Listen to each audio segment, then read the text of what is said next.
that you constantly search us and know us.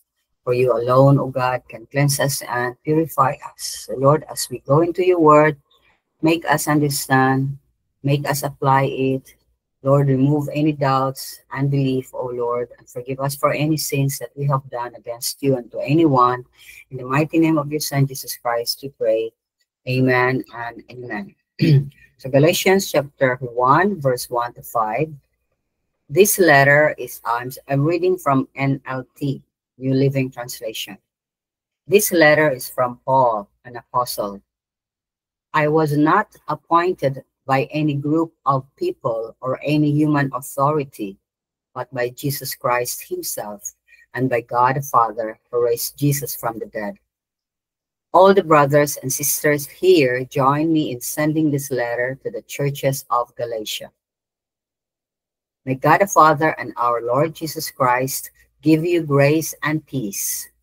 Jesus gave his life for our sins, just as God our Father planned, in order to rescue us from this evil world in which we live. All glory to God forever and ever. Amen. So I entitled this, Do You Feel Alone? So we're going to tackle this in three ways. First is identity of the sender, verse 1. The other senders, verse 2. And greetings of Paul in verses 3 to 5. Let's go to point 1, identity of the sender. So you can see that the letter of Paul, or the letters before, the sender's name is on top and not below. Usually we address the person to whom we are writing, like I say, dear Izon, and then from your sister Joji. But their style before is, this is Paul, this is me, okay? And then after that, to the people that he's sending the letter to. Now, we can see here in chapter 1, verse 1, that Paul immediately identified himself as an apostle. Now, what is an apostle? Unsa man siya? Simply means messenger or sent one. Ipadala, apostoles, ipadala o mensahero. Now, kung look back sa historical background sa sulat ni Paul sa Galatian believers, we learned last time nga nabira sila, mispirize sila, na-hypnotize sila sa Judaism nga reliyon. O nga, dili lang ni usa ka group of church, kundi these are churches in the province of Galatia. So asa man sila nabalik from observing grace, nibalik na sila sa observing the law for salvation. Manang si Paul strongly, immediately placed his title, who he is, ug kinsay nagtawag niya, ug unsa ang iyang mensahe. Nga ang iya din that he was called apostle by the Lord Jesus himself. Giklaro jud na ni Paul, ang Ginoo nagtawag nako, dili taw, no authority, human authority, called me nga mahimo kong apostle. Nya sa iyang pag-claim niini sa iyang authority og message, iya yung giklaro nga it is from God the Father through Jesus Christ. Okay? By Jesus Christ himself and by God the Father. Yang anong gi-choose man si Paul kaysa uban when in fact he acknowledged who he was and what he has done against the people of God. So makita nato din sa 1 Timothy chapter 1:11 to 16, diingon siya nga, I thank Christ Jesus our Lord nga nihatag na kog strength to do his work. Kay gi-consider ko niya nga trustworthy ug gi-appoint ko niya to serve him. Bisan I used to bugal-bugal binuang sa iyang name. Nya sa akong pagka-rude, sa akong pagka-disrespectful, ako pa yung gi-persecute iyang pangakatawhan. But God had mercy on me kay I was doing it na ignorante kay ko, wa jud ko'y pagtuo. Mo nang ningon siya sa verse 14, pagka-generous jud, pagkabuutan jud, pagkapuno jud sa grasya sa Ginoo. Nga iya kong gipuno og pagtuo og gugma nga gikan lamang kang Kristo Jesus. I just want this to be emphasized because this is one of the things that I want to highlight. Paul said, He filled me with the faith and love that come from Christ Jesus. So we need to understand that faith is a gift. It's only God who can give us the faith, and it's only God who can give us the love to love Him back.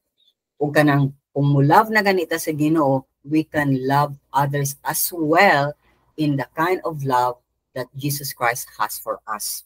Okay, so verse 14, let's continue. 15. Ni siya kasaligan kay ni nga kasaligan kay ni nga pulong nga ang tanan should accept it. Nga si Jesus Christ niya ni sa kalibutan para pagluwas sa mga makasasala. Ug ako ang worst sa tanan. But ang Ginoo had mercy on me, nga pinagi kang Jesus Christ, gihimo ko niyang example sa tanan sa iyang pasensya nga bisan ang pinaka-worst nga sinners pwede din niyang mapasaylo niya aron sa katuyuan nga maka-realize ang tanang tao that they can also believe in Him and receive eternal life. So in this statement of Paul in chapter 6 and verse 16, makita na to nga kung napay worst nga sinner, that's Paul. So walay sala, there is no sin in this world that God cannot forgive. Kung nakapatay tag pila ka bata, gi-abort nato, kung nakapatay gyud tag literally og tao, literally or nakapatay ta sa tao pinagi sa atong words, okay? If we have done this and done that, if we just repent, God will immediately forgive us. But there's only one sin na ang Ginoo cannot forgive, when we will not accept and believe the Lord Jesus Christ as the only way to salvation and as His Son who gave up Himself for us.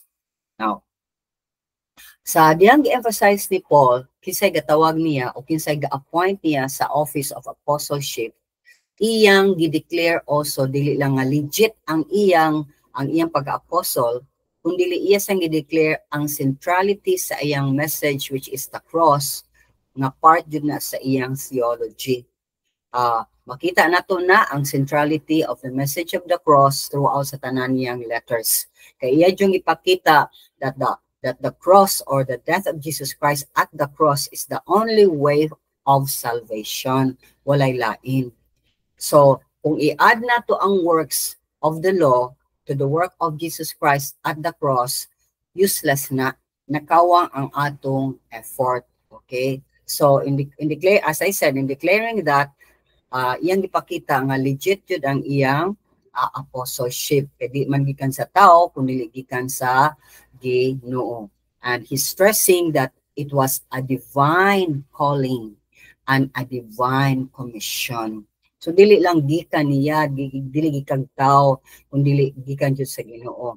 Kay iyang ginarate din sa 1 Corinthians 15 verse 8 nga nganong divine calling and divine commission, because he had a very special encounter with the Lord Jesus Christ when he went to Damascus, and we know that in chapter 9 sa the book of Acts, and how God revealed Himself to him and appointed him na siya ang mo-teach ngadto sa mga Gentiles. Manang sa 1 Corinthians 15:8, ningon siya, ako ang last of all nga nakakita ni Jesus Christ personally after He rose from the grave.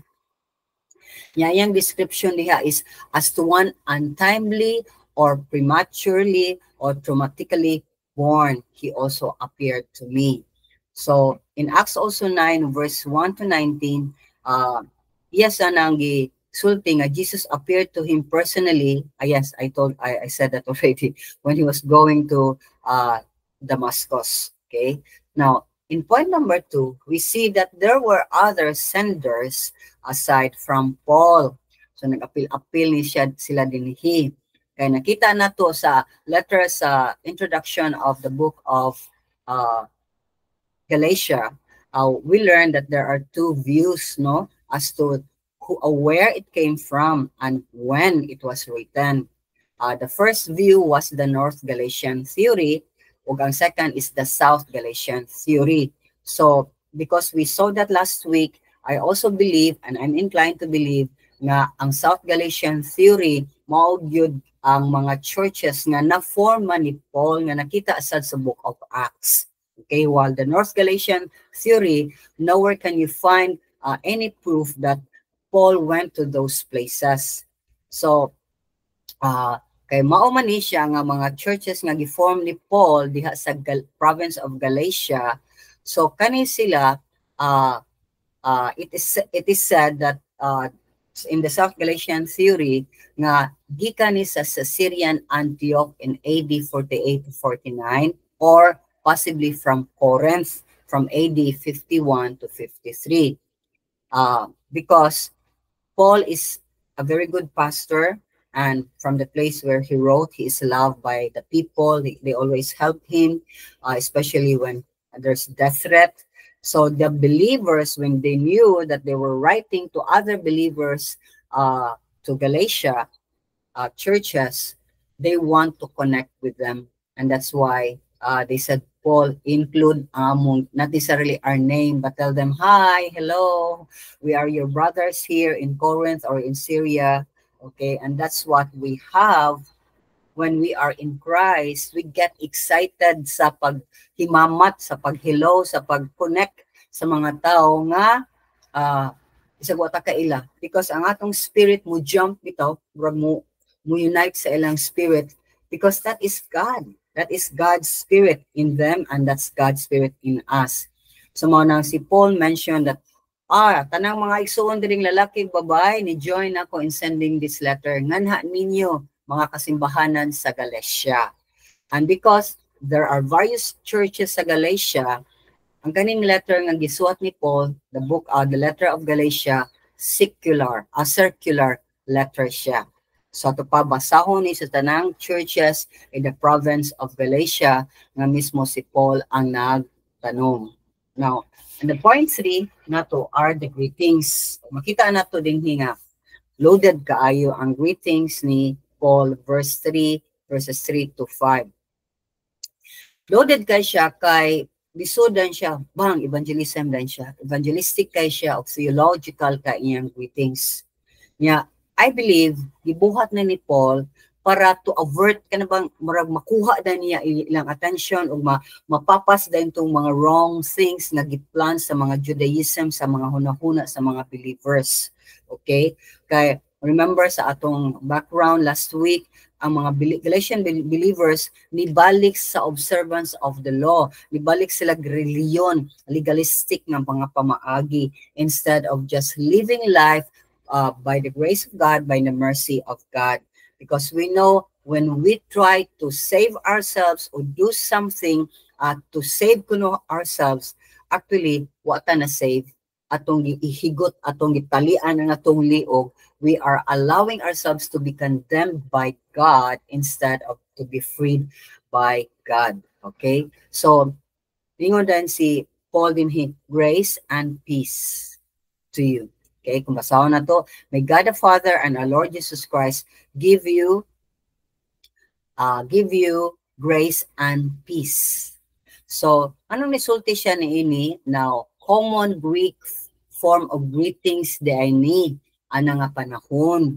Okay? So, however, si Paul din pagsulti niya pag-mention niya of grace and peace, iya din gisumpayan, tanawa inyong verse 3 din ha.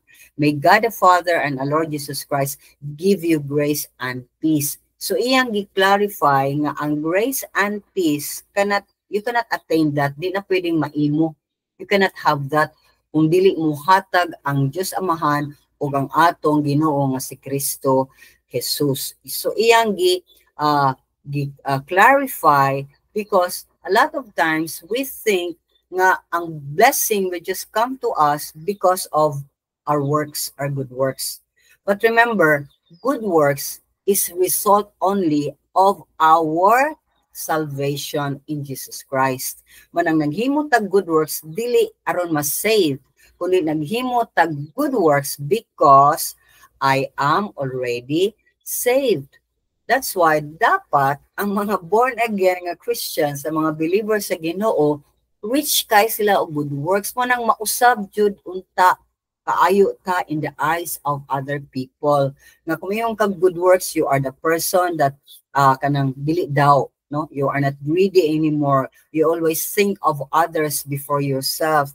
You are always willing to sacrifice for others, dili kay sa para mo sacrifice sila para nimo. So these are things kay ang good work man good, ang atong mga mindset sa good work in a religious form is I'm sending somebody to school, I am feeding the children, I am helping building, I'm helping contributing the building, and etc.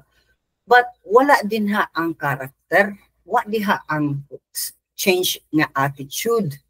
Because yeah, I may be feeding the children, but I'm also commanding them, oh, serve me and come into my place and clean my place, or I have a strings, no, tied to them nga mangayo kog balik og favor nila kay og ipa-eskwela tagog ka, you know.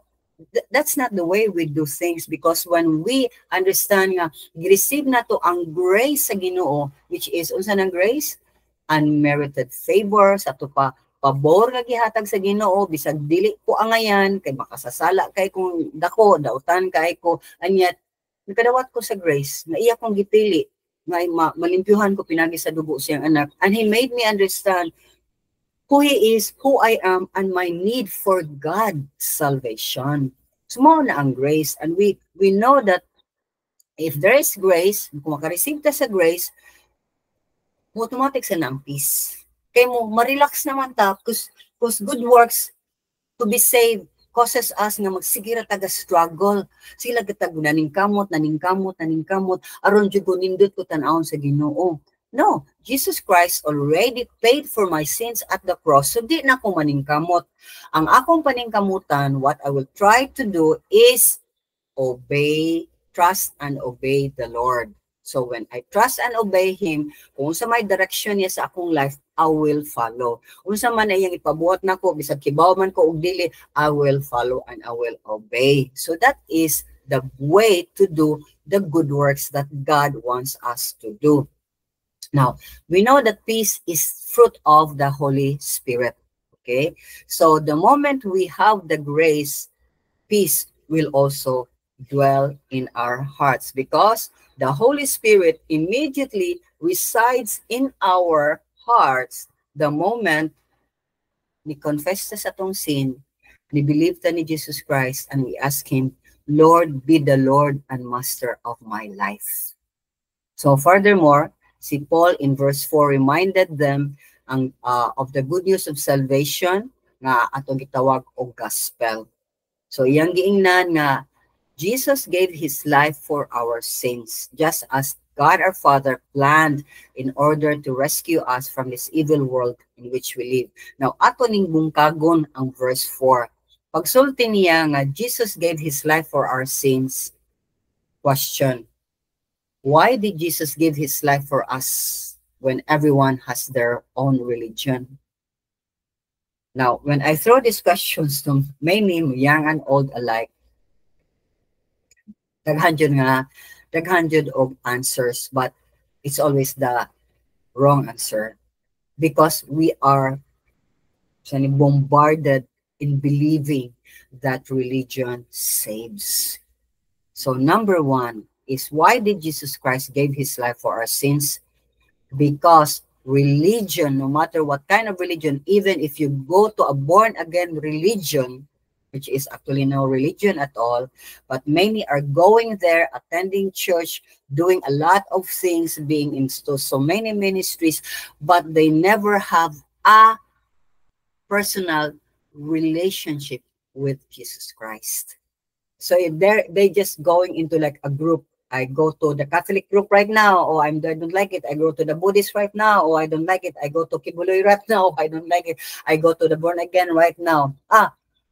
They're better because the people here are more considerate kaayo kaysa uban niya. There's not much kana pounding of do this and do that. So I will just volunteer on many things. That's the problem. So the worst things that happening is people are jumping into supposedly Bible-based group, but they don't have any relationship with God. and they are very busy, active, but that is not the sign that a person is really in Christ Jesus, that the person really had a experience meeting really Christ Jesus. Because the moment we do experience and meet Christ Jesus personally, our lives will always be changed. I'm not saying sinless na ta. I'm not saying perfect na ta. It's just nga, mausab jud ang atong view of life, mausab jud ang atong priorities in life, mausab jud ang atong mga likes and desires in life. Okay? Manang religion cannot save, only Jesus can save. Now, kay kung religion can save, Paul don't have to go to the Gentiles, because remember, during that time, ang Gentiles also were forming so many kinds of religion. Just like the Jews, they received the law from God through Moses, apan gihimo nilang religion. Okay, so that was the problem. So when Paul was even in prison in the book of Acts in chapter 16 verse 31, he and Silas were singing. They cannot stand. They cannot even go to the banyo, so they make popo, they make ihi there, and for sure they were not fed. Okay, so they just sing songs to the Lord, and they, while singing songs to the Lord, nag-earthquake, and every doors were opened, and walay suga. But of course, there was no electricity at that time, but whatever is there, torch or whatever, nawagtang, because there was possibly a huge wind that just blow all these lights out, that the jail guard, thinking that all of them were already escaped already because he cannot see anybody, was about to kill himself. Because if you're a jail guard and your prisoner escapes, it's your life for that prisoner who escaped. So Paul was saying, no, don't. If you're there, don't kill yourself. We're here, because Paul knows what the jail guard would possibly do. So they were meeting their way sa kap-kap, anak tingali sila ngadto sa wall, and by that Paul told the jail guard nga, just believe and you will be saved in the Lord Jesus Christ, you and your household. What's the name? Did he say, believe and be in that particular church and you will be saved? No. He said, believe in the Lord Jesus Christ and you and your household will be saved. And that moment, the jail guard was so grateful. Okay, there were other prisoners, and how come wala nang gawa sa prisuhan? Okay? They could have just gone out niya sila si Paul, wala kay mga kuan man sila, mga Christians man sila, they don't want to jeopardize the life of the jail guard. So that was a miracle. And the jail guard was, meeting so much the power of God, nga ni, for sure, ni hagulhol yung siyang maayo hilak, and he repented of all his sins and accepted the Lord Jesus Christ. And if you continue to read that in the book of Acts in chapter 16, iya pa yung giayo in town, iyang gitambalan ang mga sama nila ni Paul o ni Silas. Okay? So we can see immediately a transformation of a life that met and know the Lord Jesus Christ. Because he was saved, the jail guard was saved, he did some good works. Okay? Now, in Romans chapter 10 verse 9, Paul also said, if you openly declare that Jesus is Lord and believe in your heart that God raised him from the dead, you will be saved. Again, this is the same thing. Only the Lord Jesus Christ can save. But we need to believe that he rose from the dead, because everybody who are sinners will die and will never resurrect. Di yun mabanhaw ang tao makasasala. Uy, but Jesus Christ is sinless person. That's why he rose from the grave and went back to heaven. Now, with Nicodemus also, si Jesus, and we know kinsa si Nicodemus, Jewish leader among the group of priests na gitawag og Pharisees. Nakita nato sa John 3:3 and verse 5, nag-repeat balik ni Jesus ang iyang gisulti nga, you must be born again in order to see the kingdom, in order to enter the kingdom of heaven. So this is very clear. Bisang pag Jewish leaders siya god, they sila god ang recipients sa law of God from the Mount Sinai nga gikarb sa Ginoo for them to observe. Sila god ang pinili nga mga katawhan. So moingon magang if there's a religion that will possibly be saved and go to heaven, ang mga Hudiyo na. And yet God told Nicodemus, and he told all the spirits during his time, you thwarted, you corrupted my words and my ways. Nga daghang mga tao na nung kasabot, nalibog na sila, and we trusted in their good works just like you. That's why he was telling Nicodemus, you need to be born again. And in fact, Nicodemus didn't go there and meet Jesus Christ to be instructed by God about that. Ang iya lang is, amazed kay siya na he is a nobody, no schools, walay grado, and yet when he speaks about the law, master niya ang law, o mawagtang sila sa passing ang mga kaparian. So, and at the same time, the miracles that Nicodemus was observing that Jesus did is not a hocus pocus, only real miracles. And that's why he said, he was referring to all the priests. We believe that you come from God. But they didn't understand that he's God himself who came down from heaven to earth to die for our sins and rose back again on the third day. Now, on this loaded verse of greetings ni Paul, look at there, ningon siya sa verse 4, Jesus gave his life for our sins just as God our Father planned. Okay, so let's go for that. Planned for what? Plan for salvation. Baka maingon manig-ingon niya, di ba? Saan na to? Jesus gave his life for our sins just our Father planned. So, unsa may plano sa Ginoo sa salvation? When did it start? Actually, it started from the very beginning when he created Adam and Eve. Remember? Adam and Eve were our first parents. They were living in great harmony with God in the Garden of Eden to watch and tend for it. We were supposed to be the rulers of this world. We're supposed to rule over the world, not Satan ruling the world and ruling over us. But with one command of God, they disobeyed God. And do you know, if you read it back in Genesis chapter 2 verse 9, it says there at the center of the Garden of Eden were two kinds of trees, the tree of life. So I don't know if they were planted by God close to each other, but they were there at the center, the tree of life and the tree of knowledge of good and evil. Now, because they disobeyed God, God revealed his plan immediately to them. Because remember, what was the command of God? Do not eat the fruit of this tree of knowledge of good and evil, or you will die. And we can see that in chapter 2, verse 16 to 17.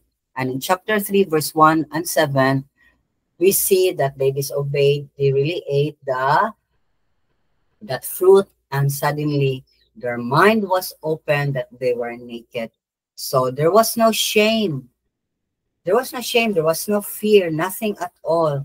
The mind of man was just like the mind of God, so clean, so pure.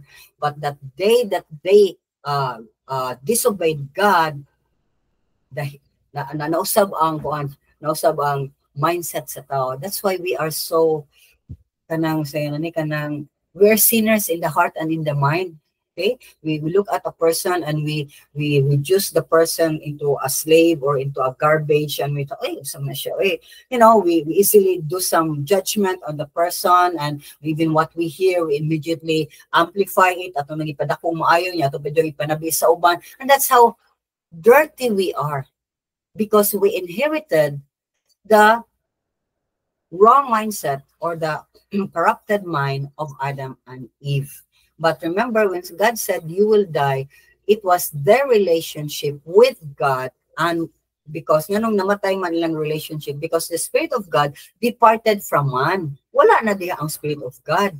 That's why ang tao is made up of body, soul, and spirit. So the moment you and I came out of this world, we were only made of body and soul, the mind and the heart, that's the soul, but devoid of the Spirit of God. That's why a child should be taught of the ways of God. They should be informed about God. We should instruct them in the ways of God, so to be aware that I need to go back to God. I need to make God, my Lord, my Savior, my Master.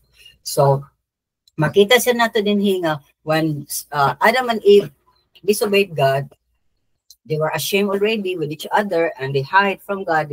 They're afraid because they know they have offended God, and they wrap themselves with, at that time, the leaves are very big for sure and thick, okay? But God already revealed his plan of salvation to man when he provided them clothing with animal skins. That's in Genesis chapter 3, verse 21. Now, kay ang Ginoo ni provide man siya animal skins for clothing, that would mean a blood has to be shed.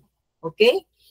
Okay, did God just get I will get a blood or I will get a skin from somewhere?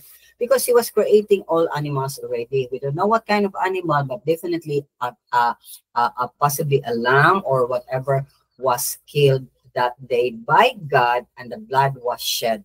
So the shedding of that blood of that animal, okay, although it's not said there in Genesis 3:31, is already a foreshadowing sa ultimate sacrifice of Jesus at the cross. So sa Genesis pa lang, sa kang Adam and Eve pa lang, ang Ginoo naghimo nagplano sa kaluwasan para sa mga katawhan. Kay ang Hebrew chapter 9 verse 22 nag-ingon, without the shedding of blood there is no forgiveness. Kung walay dugo nga maula, walay kapasayloan sa sala. So also my further reason nganong gished man jud ang blood ni Jesus Christ. So, yang isulti sa dinha in verse 4, in order to rescue us from this evil world in which we live. Aron ta maluwas ni ningilad na kay nga kalibutan, ang karo sa atong panahon nagkanang pa jud kangilad. So in short, God offered, gave up, sent his son, turned his face away when Jesus Christ was at the cross, to receive all the punishments sa atong mga sala. Because he loves us so much. Always remember that. Nobody loves you like the way God does.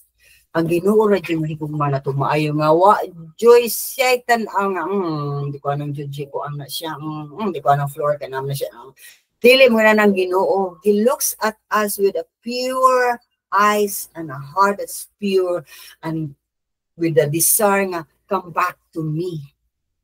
So iyatan is the rescue sa evil world. So we just discussed ganina nga the worst of the worst things that will happen in the world, mahitabo na siya when we are all gone here. All believers will be gone here. So God don't want us to suffer here.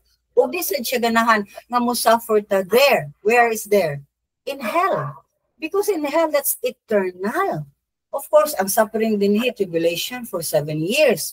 But even right now, people are really suffering for the wickedness of many people who doesn't recognize Jesus as the only Lord God and Savior. So, we need to repent. Daily, we need to repent. Kung nirepent na ta sa atong sala, in order to receive Jesus Christ, we need to repent again. Okay? And ask God the Father's forgiveness para ma-forgiven ta o mahatag niya ang forgiveness o masininaan ta o bagong sinina sa katarong ni Kristo Jesus na iyang bugtong anak. That is the way to do it. So manang ang introduction naghimo ni Paul, he took care of the false gospel. Iya day murag gibungkag day niya ang wrong concepts of the wrong gospel na ang Galatian believers ilang gi-embrace. Because remember, murabag, they come from their old religion and suddenly they're out there, wala na sila yung mga friends, and etc. And then suddenly, di sila makadok because they are not Judeo, but they were Jews who became believers and tried to mix it, grace and works. So from his introduction alone, gistap na ni Paul ang mga sayop nga panghuna-huna. And we see later on in the following verses and chapters ang iyang mga argumento nganong by grace lang yun ta and not by works. Okay? So, if we look at it, i-apply na to. Kung tanaw na to, there are actually two characters sa atong text, right? Si Paul o ang mga nalibog o mga nadani ng mga believers going back sa ilang going back into another religion, dili silang old religion, dili sa Jewish religion. So in the case ni Paul, nakita na to nga he stressed the legitimacy sa iyang apostleship o sa iyang message by stating it was God who called him and gave him the message. Okay? Sa case sa mga believers, we know from the last time nga they felt lagi the loss of their original identity. Anak man ta, when we come to know the Lord Jesus Christ, muratag, okay, I'm not there anymore and I'm new here. Okay? So, most of all, ma-strange ka, murag ma-separated ka, ka-persecute man ka sa imong friends, sa imong families because you're reading the Bible, you're attending Bible studies, you're already praying, you're already holding the Bible. Okay? So, murag kang mabuwag nila.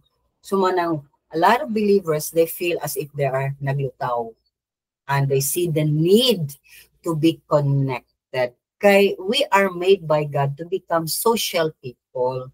Okay, social sa ito pa, naagita mo interact you daw with one another. But when God remove us manggod from that old mold, the mold of sin, itang-tang taniya yan, himutang bago, just like a baby mga pa, no? Kanabang the baby don't know what to do, and they just kick and make like that already. But of course, the mother is there to always bring comfort to the child and tell all you need is in me.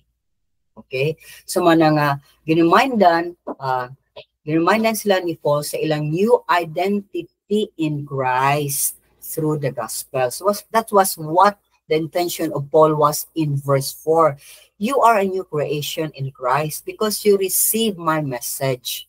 So, manang, kung mo journey maguta ni Jesus Christ, ma-experience nimo ang na-experience sa mga Galatians. Loss of friends, loss of family, you don't feel belong anymore, you feel an outcast ka.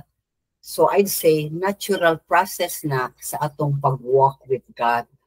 Just like kung you are transferred in a new school, or you are in a new job, or you are in a new place or a new environment, everything you can, you feel at a loss for the moment.